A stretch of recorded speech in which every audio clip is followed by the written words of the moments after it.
Assalamu alaikum students. I am Zahid Ahmed from FEI Navgam, your English teacher. And here I am with the second video of active passive voices. And I hope you have gone through the first video. Then and only everything you will be able to understand each and everything in the second video. So without any further delay, let's start.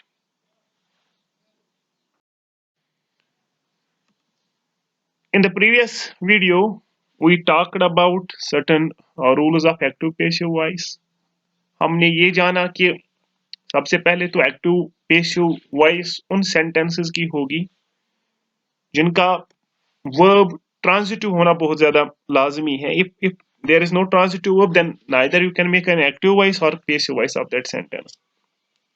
उसके बाद हमें ये चीजें पता चली कि passive voice में subject को ऑब्जेक्ट बनाया जाता है और ऑब्जेक्ट को सब्जेक्ट बनाया जाता है. And also we came to know about one more thing that third form of verb is always used in the passive voice.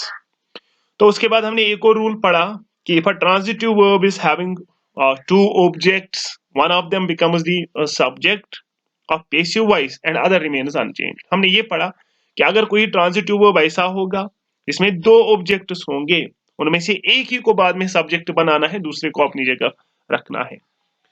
उसके बाद हमने बात की वर्ब किस तरीके से चेंज होता है एक्टिव का पेसिव में. This is the most important rule of active passive voice. और हम यहां तक पहुंचे थे. हमने पहले सिंपल टेंसेस की बात की, फिर हमने प्रेजेंट सिंपल टेंस के रूल्स पढ़े, फिर पास्ट सिंपल टेंस के बारे में पढ़ा एग्जांपल के साथ, और फिर फ्यूचर सिंपल टेंस के बारे में पढ़ा. और एक चीज वहां पे सामने आ गई, वो हमने नोट में यहां लिखा हुआ है कि हमें अगर कोई भी मॉडल होगा उसके साथ बी यूज करना पड़ता है और थर्ड फॉर्म बाद में. थर्ड फॉर्म का तो हमें पता ही है. तो हम आगे बढ़ते हैं आज की वीडियो की तरफ.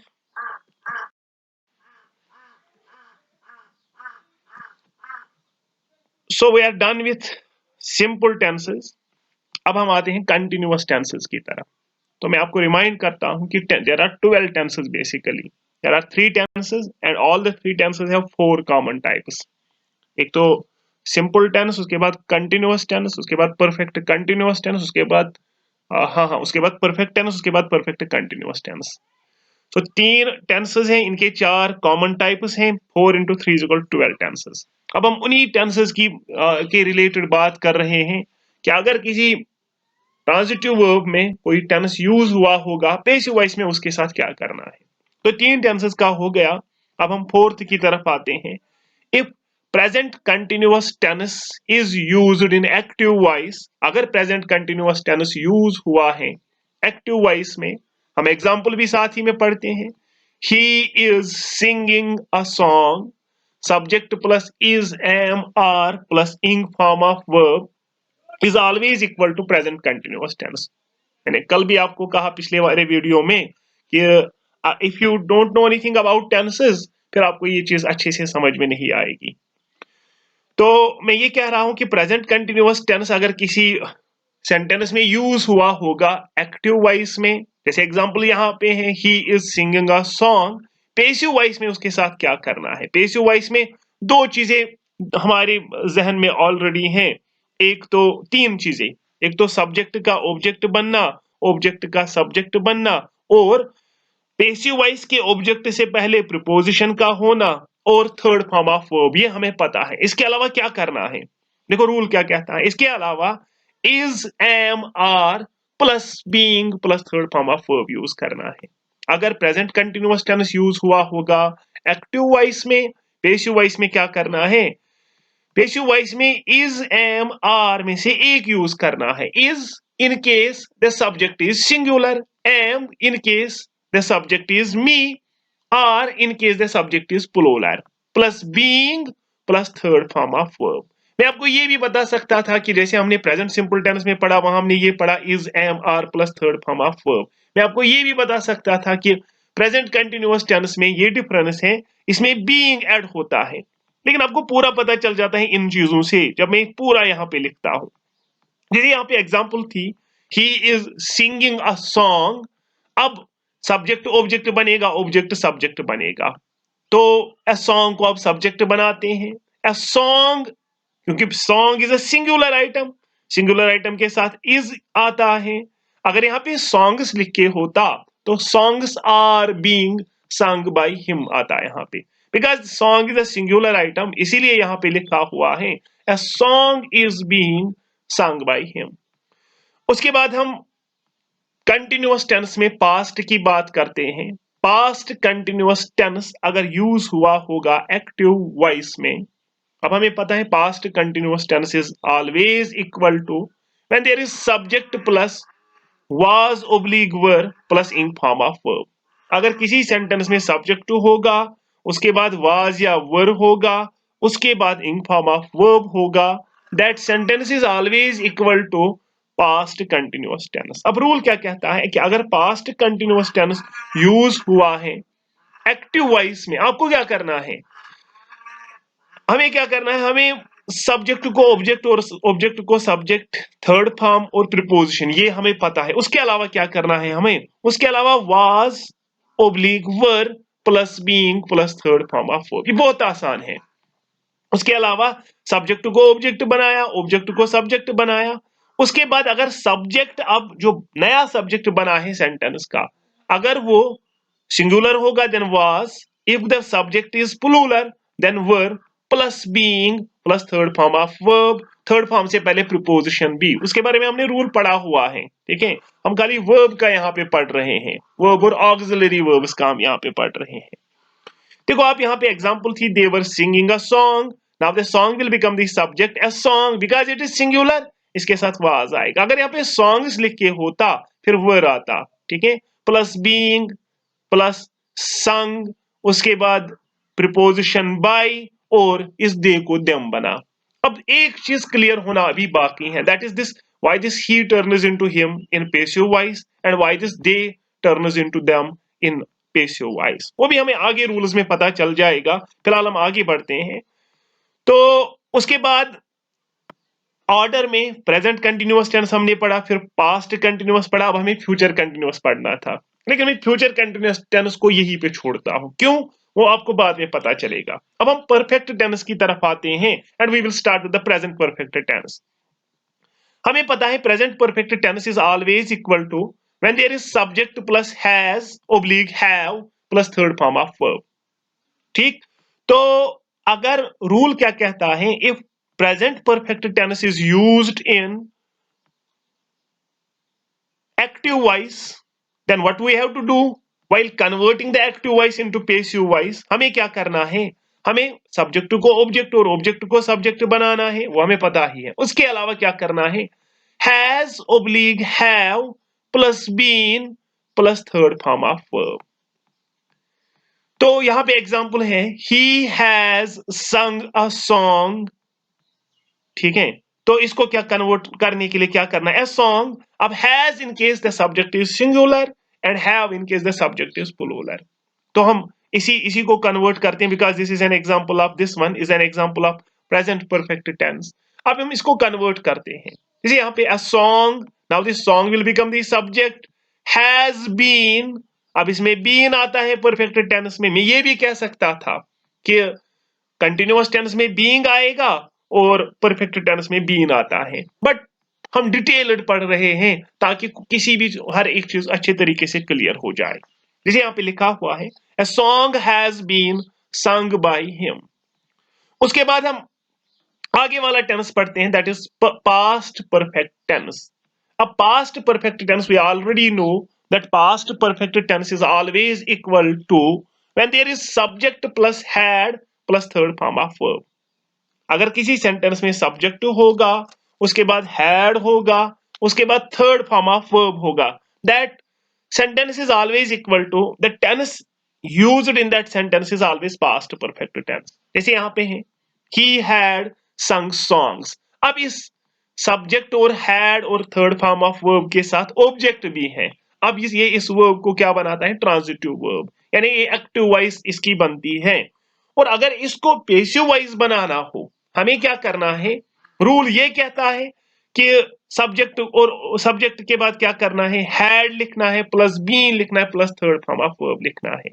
या आप कंपैरिजन में ऐसे पढ़ सकते हो, यहाँ हैज और हैव, यहाँ खाली हैड। ठीक, तो जैसे यहाँ पे लिखा हुआ है ही हैड संग सॉन्ग्स। अब सॉन्ग्स प्लूरल है, चाहे प्लूरल हो या सिंगुलर हो, in both cases we have to use had with it. Songs had been sung by him। तो उसके बाद हम परफेक्ट टेंस का आखिरी पढ़ते हैं, that is future perfect tense. We already know that future perfect tense is always equal to when there is subject plus will oblique shall plus have plus third form of verb. जैसे यहाँ पे example में लिखा हुआ है he will have sung a song। ठीक, अब active voice में अगर फ्यूचर परफेक्ट टेंस कहीं पे यूज हुआ हो, हमें अगर उसको कन्वर्ट करना है, उसके लिए हमें क्या करना पड़ेगा। देखो यहाँ पे रूल क्या कहते हैं, सब्जेक्ट और ऑब्जेक्ट को छोड़कर अब सब्जेक्ट ऑब्जेक्ट को बनाना है। उसके बाद will shell, will in case will is used in active voice, shall in case shall is used in active voice। ठीक, यहाँ पे वो नहीं है कि इंट्रोगेटिव सेंटेंस होना चाहिए तब shall यूज करना है। ठीक है, यहाँ पे will अगर यहाँ पे यूज हुआ है एक्टिव वॉइस में, then we have to use will। if shall is used in active voice, then we have to use shall। ठीक, तो यहाँ पे आप देखिए will oblique shall, उसके बाद plus have plus been plus third form of verb. जैसे यहाँ पे एग्जांपल थी he will have sung a song, a song will become the subject of passive voice। a song क्योंकि will use हुआ है, will have been as per the rule sung third form of verb by preposition and this he turns into him। उसके बाद चार tenses हमारे छूट गए। एक तो फ्यूचर कंटिन्यूअस टेंस, इसके बारे में भी हमने बात नहीं की। उसके बाद प्रेजेंट परफेक्ट कंटिन्यूअस टेंस और पास्ट परफेक्ट कंटिन्यूअस टेंस और फ्यूचर परफेक्ट कंटिन्यूअस टेंस, हमने इनकी बात नहीं की। देखो नोट में यहाँ पे लिखा हुआ है कि उनके साथ क्या होता है। This future continuous tense comma पर present perfect continuous tense, past perfect continuous tense and future perfect continuous tense do not have passive equivalents। इनकी पेसिव वॉइस होती ही नहीं है। जो फ्यूचर कंटिन्यूअस टेंस है, प्रेजेंट परफेक्ट कंटिन्यूअस टेंस है, past perfect continuous tense है। तो tenses के बाद अब हम स्टार्ट करते हैं fifth rule. This is an exceptional rule. पहले हम रूल को पढ़ेंगे, उसके बाद मैं आपको समझाऊंगा। देखो रूल क्या कहता है, when the agent doer is not expressed in passive voice we must supply it in active voice। ठीक, अच्छा रूल क्या कहता है, मैं आपको समझाने की कोशिश करता हूं। रूल ये कहता है कि अगर कोई सेंटेंस ऐसा होगा पेसिव वॉइस का, आपको पेसिव से उसको एक्टिव वॉइस बनानी है, पेसिव वॉइस से उसको एक्टिव वॉइस बनानी है। और पेसिव वॉइस में जो एजेंट है, जो काम करने वाला है, जो डूअर है, वो एक्सप्रेस करके नहीं है, वो लिख के नहीं है सेंटेंस में। हमें क्या करना है, जब हम इसको पेसिव से अब एक्टिव बनाएंगे, हमें खुद लिखना है वहां पे। अब एग्जांपल देखो, आपको एग्जांपल से अच्छे से समझ में आ जाएगा।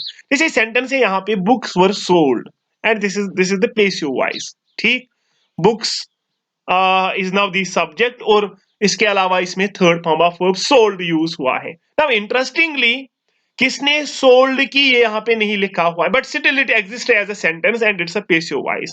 ये पूरा सेंटेंस है अच्छा सा, और इसमें ऑब्जेक्ट ना होना कोई फर्क उतना ज्यादा नहीं पड़ता है। लेकिन अगर हम इसी को क्या कहते हैं, इसी को सब्जेक्ट के बगैर रखे एक्टिव वॉइस में, क्योंकि अब जो यहाँ पे ऑब्जेक्ट होगा, असल में सेंटेंस ऐसे लिख के होगा, books were sold by dash dash by him. अब ये हिम ही में चेंज हो जाएगा। हम ही, यहां हमने हिम नहीं लिखा, पेसिव वॉइस में कोई फर्क नहीं पड़ा, मीनिंग बराबर है इस सेंटेंस की कि किताबें भेज दी गई। लेकिन अगर हम एक्टिव वॉइस में सब्जेक्ट के बगैर अब यही सेंटेंस लिखेंगे, sold the books, it suddenly becomes N imperative sentence. अब मीनिंग इसकी चेंज हो जाती है। ठीक, अब कन्वर्जन में जब मीनिंग चेंज हो जाए, देन हमें ये समझना चाहिए कि हम गलत कर रहे हैं। अब देखो, हमें ब्रैकेट में लिखना है कुछ भी। हम यहाँ पे ही लिख सकते हैं, हम यहाँ पे शी लिख सकते हैं, हम यहाँ पे किसी का नाम लिख सकते हैं, वी कैन राइट राम। अच्छा, अगर वैसे लिखेंगे राम ब्रैकेट में सोल्ड द बुक्स, तो इसकी मीनिंग बराबर आ जाती है। क्लियर, यानी ये मसला हुआ, अगर पेसिव वॉइस में ऑब्जेक्ट न लिख के होगा, अब उस पेसिव वॉइस को एक्टिव वॉइस बनाना है। एक्टिव वॉइस में जो ऑब्जेक्ट का सब्जेक्ट अब बनेगा उसको लिखना बहुत ज्यादा जरूरी है। We can put it in a bracket, और ब्रैकेट में हम कुछ भी लिख सकते हैं, ही, शी, या कोई और किसी का नाम भी लिख सकते हैं। This is an exceptional rule, ये कभी कभी आ जाता है। उसके बाद rule number 6, this is the important rule.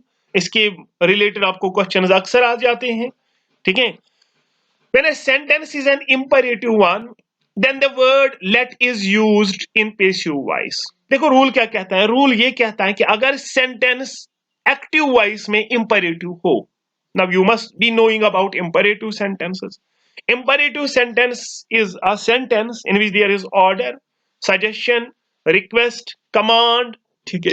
ये कोई भी सेंटेंस जिसमें ऑर्डर हो, सजेशन हो, रिक्वेस्ट हो, कमांड हो, that sentence is called an imperative sentence. अब अगर एक्टिव वॉइस में इंपरेटिव सेंटेंस हो, फिर हमें क्या करना है, then the word let is used in passive voice. Active voice से पेसिव वॉइस कन्वर्ट करने के लिए पहले हमें पेसिव वॉइस में वर्ड लेट को यूज करना है। We have to use this let word. जैसे यहाँ पे एग्जांपल है, close the door. Close the door, it can be order, it can be suggestion, but all in all it's an imperative sentence. अब close the door is an imperative sentence, इसको passive voice बनानी है, let use करना है, let the door be closed. Third form of verb भी आ गया, और जो यहाँ पे ऑब्जेक्ट था उसको हमने सब्जेक्ट भी बनाया, ठीक। इसी तरीके से अगर ये सेंटेंस लिख के होगा, obey your parents, let your parents be obeyed, ठीक है। अगर ये लिख के होगा, read your books, this is an imperative sentence, कोई नसीहत कर रहा है, तो let your books be read. So this is again an exceptional rule, but this is important because इसमें questions अक्सर आते हैं, इसमें नहीं आते हैं, लेकिन still I told you about it कि कहीं पे आपने देखा तो आप कंफ्यूज ना हो जाओ। उसके बाद 7th रूल क्या कहता है? 7th रूल कहता है, in an interrogative sentence the helping verb should always precede the doer of the action in the active voice and the receiver of the action in the passive voice। एक लंबा अच्छा खासा ये rule है। देखो क्या है, इन एन इंट्रोगेटिव सेंटेंस, अगर एक सेंटेंस कोई इंट्रोगेटिव होगा एक्टिव वॉइस में, interrogative sentence are sentences that end with the question mark या in which a question is being asked, जिसमें क्वेश्चन पूछा जाए उसको इंट्रोगेटिव सेंटेंस कहते हैं। अगर कोई इंट्रोगेटिव सेंटेंस होगा, क्योंकि इंट्रोगेटिव सेंटेंस में हेल्पिंग वर्ब यूज होता है, जैसे is, am, are, was, were, did, do, ये सारे हेल्पिंग वर्ब्स हैं। अब जो इंट्रोगेटिव सेंटेंस होगा उसमें हेल्पिंग वर्ब को क्या करना है, should always preceded the doer of the action in active voice, उसको हमेशा पहले लिखना है, किसके पहले, डूअर के पहले, सब्जेक्ट के पहले एक्टिव वॉइस में, और and the receiver of the action, और ऑब्जेक्ट के पहले, जो एक्टिव वॉइस का ऑब्जेक्ट होगा, अब पेसिव वॉइस का सब्जेक्ट होगा, उससे पहले उसको लिखना है। समझ में आया? देखो मैं यहां पे एग्जांपल से आपको समझाता हूं। Did he post the letter, he is the subject of this sentence, this is an active voice, इसीलिए मैंने साइड में ए भी लिखा हुआ है। तो this did is a helping verb. Rule क्या कहता है कि ये डिड हमेशा, या कोई भी हेल्पिंग वर्ब अगर इंट्रोगेटिव सेंटेंस हो, वो सब्जेक्ट से पहले आएगा। Subject means doer of action, जो काम कर रहा हो उससे पहले आएगा। और जिसपे पेसिव वॉइस में ये कहां पे आएगा, जिसपे काम हो रहा है उससे पहले। अब यहां पे काम लेटर लिखने का था और it was done by this he, और काम किस पे हुआ, लेटर पे, उससे पहले आएगा पेसिव वॉइस में। क्लियर? जैसे यहां पे लिखा है was the letter posted by him, ठीक। तो यहां जो हेल्पिंग वर्ब है ये आ गया किसमें, पेसिव वॉइस में, रिसीवर ऑफ एक्शन से पहले, ठीक है। तो हम इससे आगे बढ़ते हैं। देखो this is the last rule of active passive voice. सारी बातें क्लियर हो गई जितनी भी है एग्जांपल्स हमने दी। अब एक चीज का मसला था कि why this I changes into me, या sometimes this he changes into him, या sometimes she changes into her, या दे चेंजेस इनटू देम, या किसी का नाम वो चेंज क्यों नहीं हुआ। देखो इसके लिए रूल ये है, this is the 8th and the last rule of active passive voice. ये क्या कहता है, the personal pronouns are changed as under. जो पर्सनल प्रोनाउन होंगे इनको I, we, you, they, he, she, it, those are called personal pronouns, जो किसी person के बदले यूज हुए हो, इनको चेंज किया जाता है। यहां से ये एक्टिव वॉइस में अगर होंगे तो पैसिव वॉइस में ये आ जाएंगे, ये वाले, और अगर एक्टिव वॉइस में ये वाले होंगे तो पैसिव वॉइस में ये वाले आ जाएंगे। ठीक, अगर if I is used in active voice then it is changed into me in passive voice. If me is used in active voice it is changed into I in active voice, in हाँ passive voice. ठीक, अगर we active voice में use हुआ होगा उसको अस बनेगा passive voice में, अगर अस एक्टिव वॉइस में होगा then it will be changed into we. You remains unchanged, चाहे यू एक्टिव वॉइस में हो पैसिव वॉइस में हो, इसको कोई फर्क पड़ता नहीं है। और अगर दे होगा तो उसको देम बनेगा, अगर देम होगा तो उसको दे बनेगा, अगर ही होगा तो उसको हिम बनेगा, अगर शी होगा then it will be changed into her and it remains unchanged. ठीक है, तो सारे रूल्स जो हमने पढ़े उनसे सारी चीजें क्लियर हो गई जो पहले पहले एग्जांपल्स में हमने पढ़ी थी। और लास्ट में हम ये नोट पढ़ते हैं, there will be no change in modals. जब हम रिपोर्टेड स्पीच पढ़ते हैं मॉडल्स का हमेशा पास्ट आ जाता है। अगर कहीं पे विल यूज हुआ होगा वहां पे वुड आता है, ठीक है, अगर शैल यूज हुआ होगा वहां पे शुड आता है। लेकिन एक्टिव पैसिव वॉइस में मॉडल सेम रहते हैं। वो हमने दूसरे नोट में भी पढ़ा, मॉडल्स के साथ बी आता है plus third form of verb. जैसे यहाँ पे एग्जांपल है, you must, must is a modal, teach him, और he must be taught by you. ठीक, यू रिमेन्स अनचेंज्ड। यहां हमें दूसरी एग्जांपल भी पता चली, अगर एक्टिव वॉइस में हिम लिख के होगा तो इट विल चेंज इनटू ही। ठीक है, मस्ट अनचेंज्ड रहा। So this was all about you it, this was all about active passive voices. Hope कि आपको समझ में आ चुका होगा। अगर फिर भी आपके माइंड में there is any doubt regarding active passive voices, आप कमेंट में मुझे बता सकते हैं and I will try to clear it in the next video. Thank you very much. Fi amanillah. Allah Hafiz Nasir.